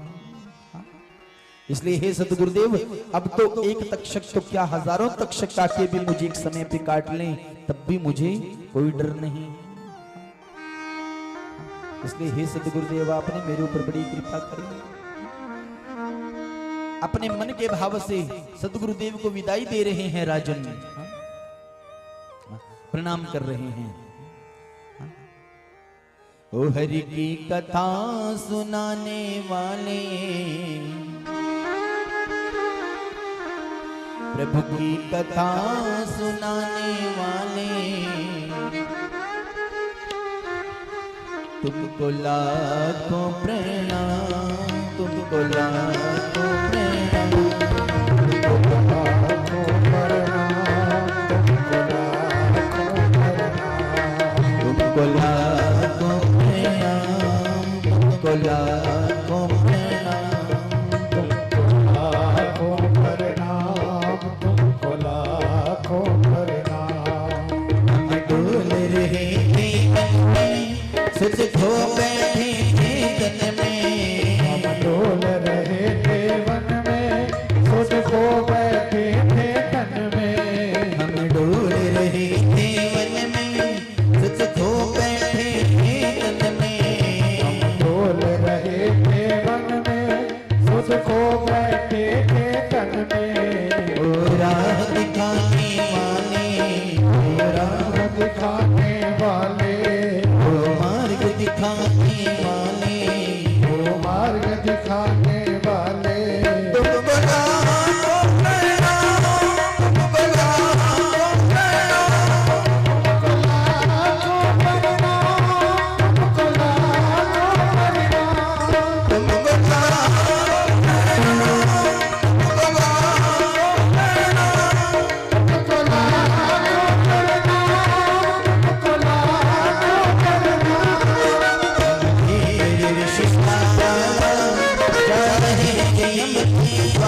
झुकाए गाए, लाल की आज्ञा पाए बस शीश झुका के गाए।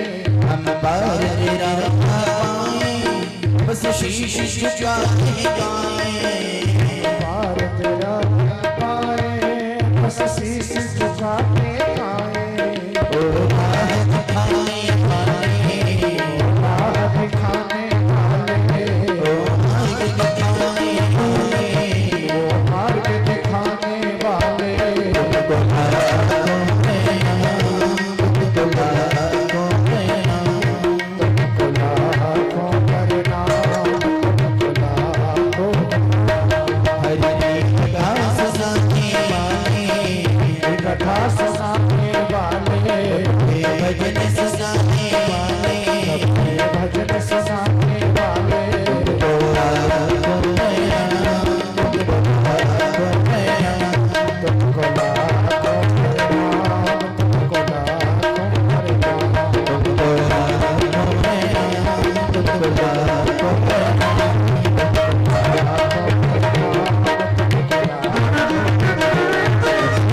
लाखों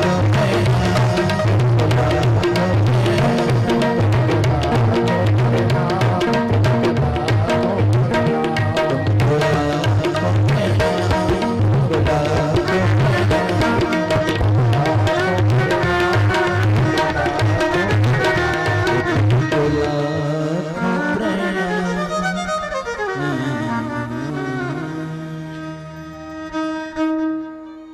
श्री सुखदेव जी भगवान की विदाई हो रही है।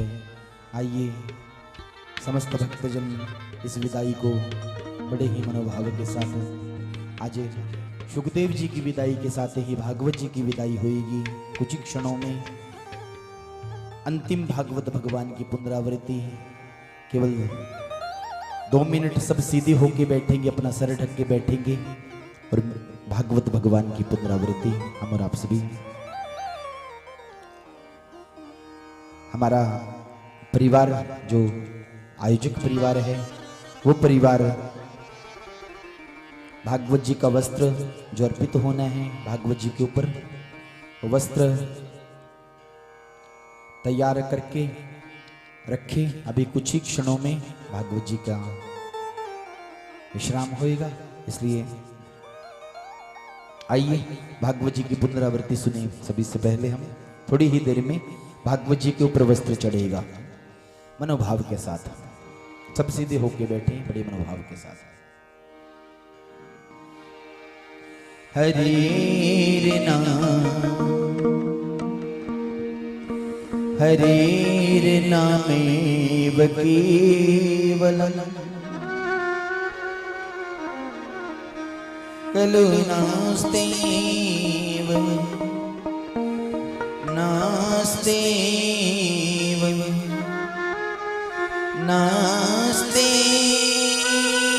गतिरन्यथा।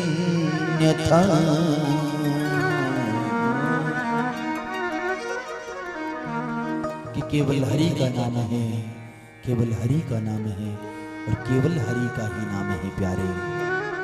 कलो इस काल कली काल में नहीं है, नहीं है, नहीं है गतिरन्यथा।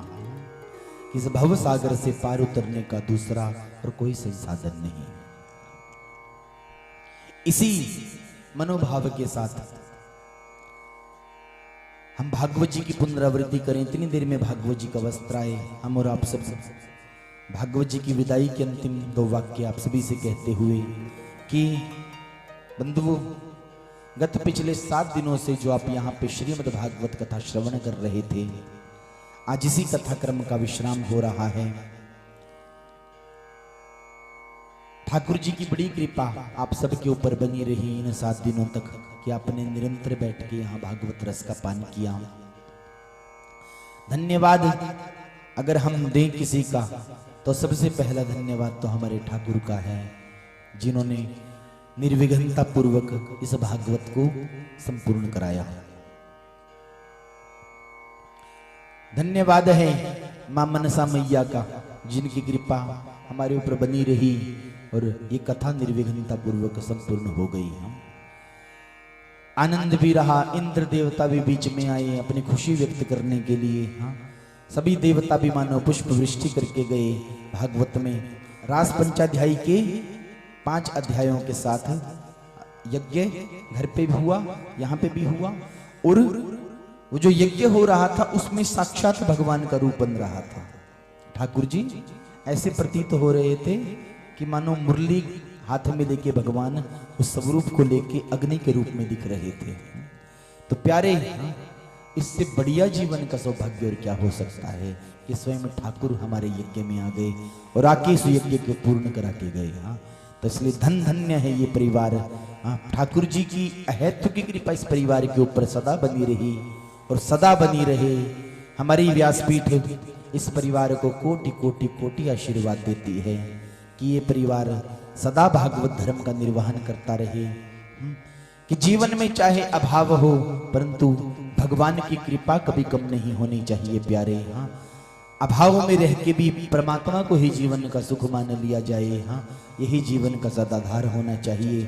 ठाकुर जी के चरणों में हमारी ये प्रार्थना की है, ठाकुर जी इस परिवार के ऊपर अहेतु की कृपा बना के रखना, धन धान्य वैभव समृद्धि, कि ये परिवार सदा भागवत धर्म का निर्वहन करता रहे। कि ये कथा आज तो हम और आप सब यहाँ सुन रहे हैं, इस कथा का निर्वहन ये परिवार सदा करता रहे, भागवत धर्म का निर्वहन करता रहे, कथाएं कराते रहें, धर्म को आगे बढ़ाते रहें। ऐसा आशीर्वाद हमारे इस नस्ता परिवार को और इस दंपति दोनों परिवार के जो सदस्य हैं, हमारे अनिल जी, हमारे परिवार के जो मुखिया हैं, इन्होंने बड़े ही मन से, क्रम से, वचन से इस भागवत कथा का निर्वहन किया है, कथा कराई है। ऐसे परिवार के लिए बहुत बहुत कोटि कोटि आशीर्वाद के मेरे ठाकुर जी सदा कृपा बनाए रखना, सदा दया बनाए रखना, सदा भागवत भगवान की कृपा इस परिवार पे बने। हाँ, बच्चे उस तरह से जीवन में कामयाब हों कि वो सदा भागवत धर्म को निर्वहन करते रहें। ठाकुर जी धन धान्य लक्ष्मी वैभव सदा बरसाए रखें, ऐसी कृपा बनी रहे इस परिवार के ऊपर। स्वस्थ बने रहें, स्वास्थ्य अच्छा रहे, ऐसी मनोकामना। और सभी भक्तों के लिए, जितने भक्तजन यहाँ बैठे हो, आप सभी धन्यवाद के लिए हम किसका नाम लें? सारे ही आप बड़े भागी हो, सारे ही ठाकुर की कृपा के पात्र हो। सभी परिवारों ने मनोयोग के साथ इस कथा में जो संकल्पित होकर कथा को श्रवण किया, चाहे वो कलश यात्रा में पग पग चले हों, इस गुरुकुल की सेवा के लिए, इस मंदिर की सेवा के लिए, इस कथा की सेवा के लिए जिसने अपने कमाई का 1 रुपया भी दिया है, ठाकुर जी उस पर कृपा बनाए रखें, कृपा बनाए रखें। ठाकुर जी जिसने इस भागवत में बैठ के किसी न किसी रूप में भी कथा सुनी हो, सदा कृपा बनाए रखें, उसके ऊपर कृपा बनी रहे। ठाकुर जी जिस परिवार ने भागवत के लिए संकल्प लिया है कि हम भागवत को निर्वहन करेंगे, जो भक्तजन इस कथा के लिए अगले वर्ष के लिए जुड़ रहे हैं, उनके लिए बहुत मनोकामनाएं। ठाकुर जी आपके लिए अगला वर्ष भी बहुत शुभ लेके आए, मंगलमय लेके आए। धन्यवाद है सभी परिवारों का, धन्यवाद है हमारी सारी मंडली का, कि हमारी मंडली, हमारे जो सदस्य हैं सभी, जिन्होंने बड़े मनोभाव के साथ 7 से 8 दिन तक कथाक्रम को निभाया नियम के साथ। हाँ, चाहे वो हमारे भोजन बनाने वाले पाचक हों, या फिर हमारे संगीतज्ञ हों, या हमारे ब्राह्मण हों, या हमारे साउंड की व्यवस्था हो, या हमारे अन्य जो भी कार्यकर्ता, जिस मनोभाव से ये सब लोग कथा को क्रम से, मन से, वचन से इन्होंने निभाया, सबको साधुवाद, सबको आशीर्वाद। सभी भागवत धर्म में लगे रहें, सदा सेवा करते रहें, सभी के लिए ऐसा मनोभाव। और बंधुओं धन्यवाद है आप सभी का कि सभी भक्तजनों ने बड़े ही प्रेम के साथ ये भागवत कथा सुनी है। हाँ, इसलिए एक बार अपने लिए राधे राधे बोल दो सभी, दोनों हाथ ऊपर उठा के कि हे ठाकुर जी आप इन समस्त भक्तों के हाथ सदा आपकी सेवा के लिए, सदा आपकी कथा के लिए, सदा आपके नाम के लिए उठता रहे। ऐसा सद्भाव, ऐसा आशीर्वाद आप सभी के लिए, ऐसा पल पल ठाकुर जी आपके ऊपर कृपा बनाए रखें, हर पल कृपा बनाए रखें। भागवत भगवान की पुनरावृत्ति हो रही है। जो जहां पे खड़ा है वहीं बैठ जाए, 2 मिनट के लिए वहीं बैठ जाए, जो जहां खड़ा है, बड़े ही आराम से।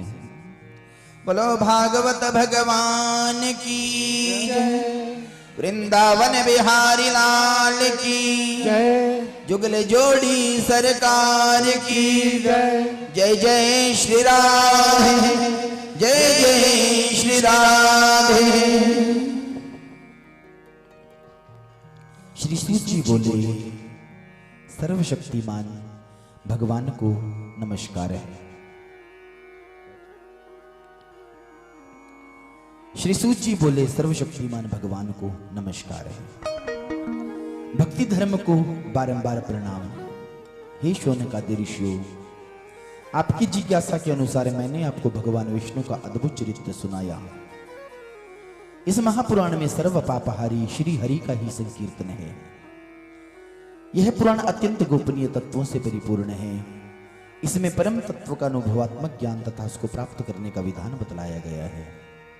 अब मैं पुनः तुम्हें इसका स्मरण दिलाते हुए इसकी पुनरावृत्ति सूक्ष्म रूप में सुनाता हूं। प्रथम स्कंद में 19 अध्याय हैं, 806 श्लोक हैं।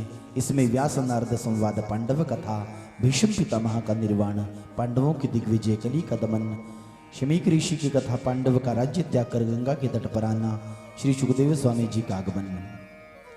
द्वितीय स्कंद में 10 अध्याय हैं।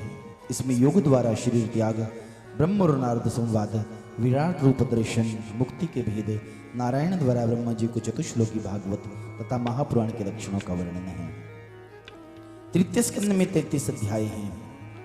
इसमें विदुर उद्धव मिलन, विदुर मैत्रेय मिलन, ब्रह्मांड की उत्पत्ति, काल की गति, ब्रह्मा की उत्पत्ति, वाराह अवतार तथा हिरण्याक्ष वध, मनुष्य रूपा जन्म, देवहूति कर दम विवाह, कपिल जन्म, देवहूति को भक्ति तथा सांख्य योग का उपदेश।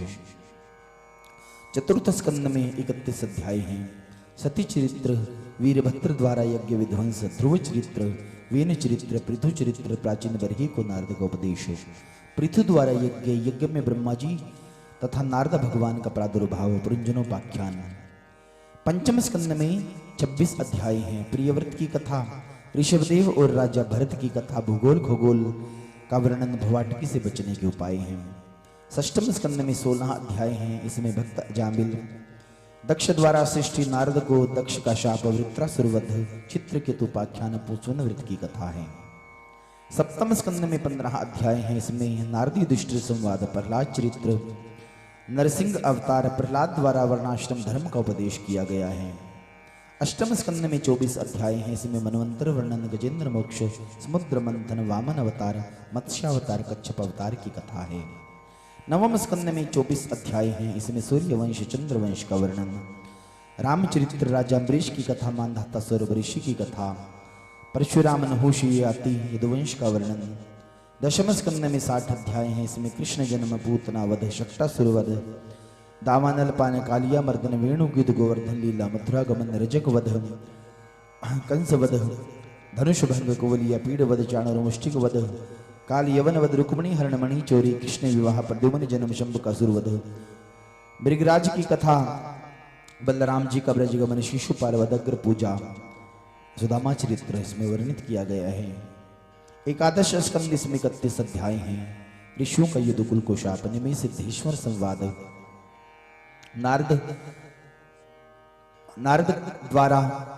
नारद का द्वारिका न तथा वसुदेव वार्ता, भागवत धर्म, कृष्ण उद्धव संवाद, माया का निरूपण, सत्संग की महिमा, कर्म योग, भक्ति योग, यदुकुल का संहार, उद्धव का आना और भागवत धर्म का उपदेश सुनना, भगवान का निज धाम गमन। द्वादश स्कंद इसमें 13 अध्याय हैं। कली के राजाओं का वर्णन, युग धर्म, नाम संकीर्तन, महिमा, श्री सुखदेव जी का प्रस्थान, परीक्षित मोक्ष तथा पुराणों की संख्या, महापुराण के लक्षण, श्रीमद् भागवत महापुराण की संक्षिप्त विशेष सूची। बोलो भागवत भगवान की जय, वृंदावन बिहारी लाल की जय, जुगल जोड़ी सरकार की जय, जय जय श्री राधे, जय जय श्री राधे। भागवत भगवान के अंतिम 2 श्लोक मेरे साथ साथ आप बोलेंगे, सब हाथ जोड़ेंगे। भवे भवे भवे भवे यथा भक्ति यथा भक्ति यथा भक्ति पादयोस्तव पादयोस्तव जायते जायते तथा कुरुष्व तथा पुरुष्व देवेश देवेश देवेश देवेश नाथस्त्वं नाथस्तं नाथस्त्वं नाथस्तं नो यतः प्रभु जतः प्रभु नो यतः प्रभु जतः प्रभु नाम संकीर्तनम नाम संकीर्तनं नाम संकीर्तनम नाम संकीर्तनं यस्य यस्य यस्य यस्य सर्वपाप सर्वपाप सर्वपाप सर्वपाप प्रणाशनम प्रणाशनं प्रणाशनम प्रणाशनं प्रणामो प्रणामो दुःख शमनस्तम दुःख समनस्तं दुःख शमनस्तम दुःख संतस्तं नमामि नमामि नमामि नमामि हरिं परम हरिं परम हरिं परम हरिं परम हरिं परम हरिं परम भवे भवे यथा भक्ति ही कि पग पग पे हमारे जीवन में भक्ति की वृद्धि हुई, भगवान के चरणों में हमारा ध्यान लगे। ऐसी कृपा है गोविंद हमारे ऊपर करना। हाँ, नाम संकीर्तनम यस्य सर्व पाप प्रणाशनम कि बड़ी से बड़ी शक्ति भी जिसे समाप्त नहीं कर सकती, जिसे पाप को समाप्त नहीं कर सकती, नाम संकीर्तन में ऐसी शक्ति है प्यारे कि बड़े से बड़े पाप ताप को भी जो समाप्त कर सकता है। इसलिए प्रणाम दुःख शमनस्तम नमामि हरिं परम। ऐसे भागवत धर्म को हम सबका कोटि कोटि नमन, कोटि कोटि प्रणाम। ऐसी मनोकामना करते हुए हमारा परिवार, दत्ता परिवार भागवत जी के ऊपर वस्त्र चढ़ाएगा। आप सभी अपने अपने स्थान पे जहाँ बैठे हैं ये सोच लें कि ये वस्त्र आप सब भी चढ़ा रहे हैं अपने मनोभाव से। इसलिए सद्भाव के साथ आइए हम भागवत जी को विश्राम दे रहे हैं यहाँ पे।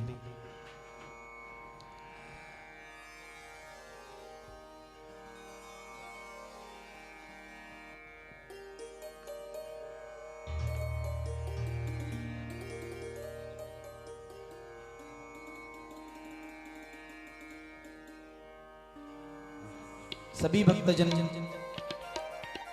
कथा अपने विश्राम की ओर बढ़ चुकी है, बड़े ही सद्भाव के साथ है। आप और हम सब भागवत जी को प्रणाम करेंगे। सभी एक बार बड़े ही मनोभाव के साथ अपने अपने स्थान पे खड़े होके भागवत जी को प्रणाम करते हुए, भागवत जी पे वस्त्र खड़े होके कि परमात्मा के द्वार पे सब खड़े होके ही प्रार्थना करते हुए कृष्ण गोविंदे गोविंदे राधे गोविंदे गोविंदे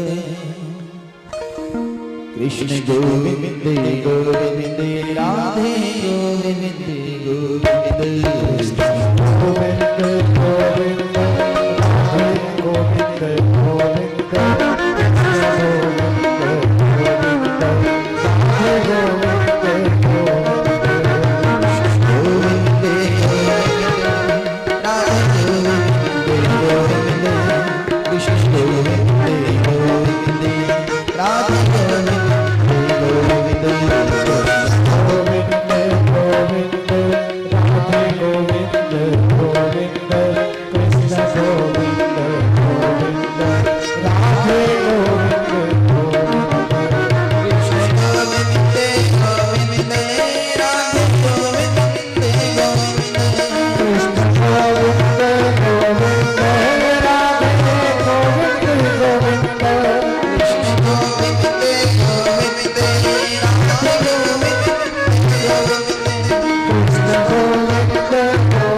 गोविंद गोविंदे राधे गोविंदे गोविंदे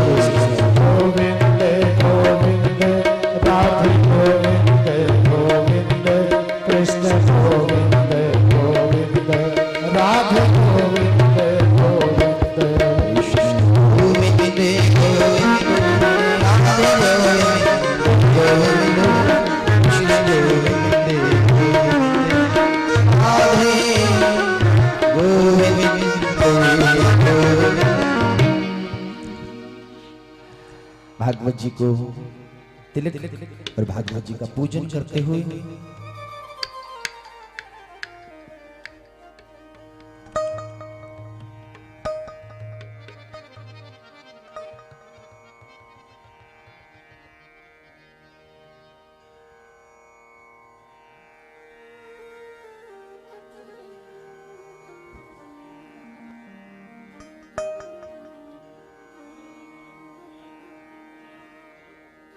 बोलो भागवत भगवान की जय, वृंदावन बिहारी लाल की, जुगल जोड़ी सरकार की जय। जय श्री राधे, जय जय श्री राधे, जय जय श्री राधे। सभी नीचे खड़े होकर आरती करेंगे। आरती के बाद बारी बारी से भागवत का पूजन लाइन में लग के सबने करना है। हमारा दत्ता परिवार ऊपर ही आरती करेगा। सभी बड़े मनोभाव के साथ श्रीमद् भागवत महापुराण जी की आरती सद्भाव के साथ है।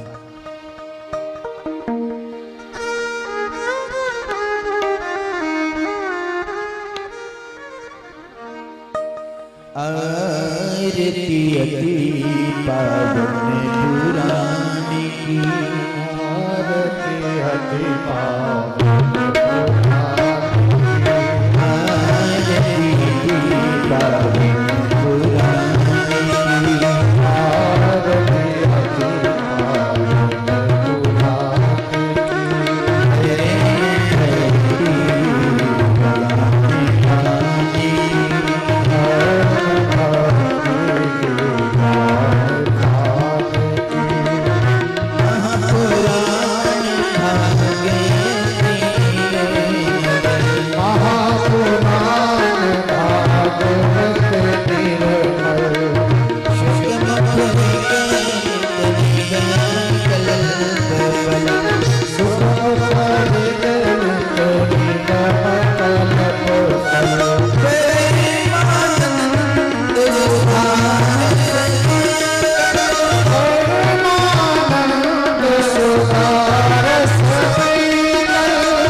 करुणाकरसूरीन्द्रगुरुं करुणावतारं संसारसारं भुजगेन्द्रहारं सदा वसन्तं हृदयारविन्दे भवं भवानी सहितं नमामि भवं भवानी सहितं नमामि।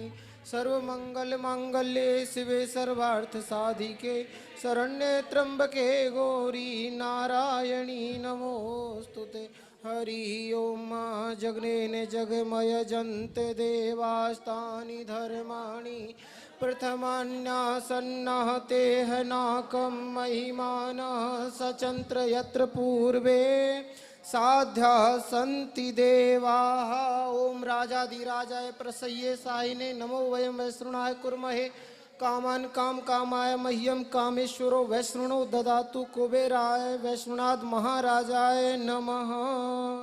हरि ओम एकदंताय विद्महे वक्रतुंडाय धीमहि तन्नो दन्तिः प्रचोदयात्। हरि ओम वेदात्मने विद्महे हिरण्यगर्भाय धीमहि तन्नो ब्रह्मः प्रचोदयात्। हरि ओम नारायणाय विद्महे वासुदेवाय धीमहि तन्नो विष्णुः प्रचोदयात्। हरि ओम तत्पुरुषाय विद्महे महादेवाय धीमहि तन्नो रुद्रः प्रचोदयात्। हरि ओम कात्यायन्यै च विद्महे कन्याकुमारे च धीमहि तन्नो दुर्गः प्रचोदयात्। हरि ओम महादेव्यै च विद्महे विष्णुपत्न्यै च धीमहि तन्नो लक्ष्मीः प्रचोदयात्। हरि ओम वायुपुत्राय विद्महे रामदूताय धीमहि तन्नो हनुमः प्रचोदयात्।